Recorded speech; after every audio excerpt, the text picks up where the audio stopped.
ওই NEET democracy in Bengal ভারতবর্ষে থাকবে না। পশ্চিমবঙ্গ ভয়ঙ্কর অবস্থা।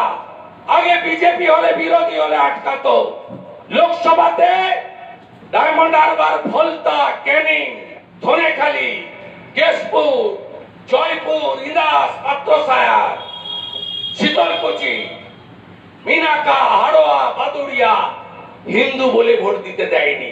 সংখ্যা 50 লাখ। বলবেন কেন্দ্রীয় বাহিনী কি করছিল?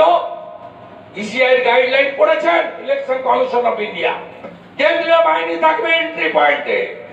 এপিক চেক করার পাওয়ার তার হাতে নেই। আমরা পশ্চিমবঙ্গ থেকে আওয়াজ উঠাতে হবে, উপদ্রুত এরিয়া আইন লাগু করে এখানে ভোট করতে হবে। উই ডোন্ট ওয়ান্ট 356 নবান্ন আমরা চাই না। যেদিন ভোটে জিতবো সেদিন ঢুকবো। কে বলেছে পিছনের দরজা দিয়ে ক্ষমতায় আসতে চাই আমরা? আমরা গুন্ডা, জিহাদি, জঙ্গি। বিহার থেকে আনসার গিয়ে রায়গঞ্জে ভোট লুট করলো। চাপড়া নদিয়া থেকে গুন্ডারা এসে রানাঘাটে ভোট লুট করলো। স্বরূপনগর থেকে গুন্ডারা গিয়ে আদুরিয়ায় মতুয়া হিন্দুদের ভোট আটকালো। বেলেঘাটার সচিন সিং, রাজু নস্কর গিয়ে মানিকতলা লুট করলো।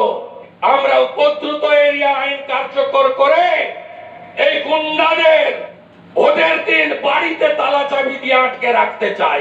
আর আমরা চাই এপিক কার্ড দেখার পাওয়ার দেওয়া হোক বাহিনীকে, ইলেকশন কমিশন।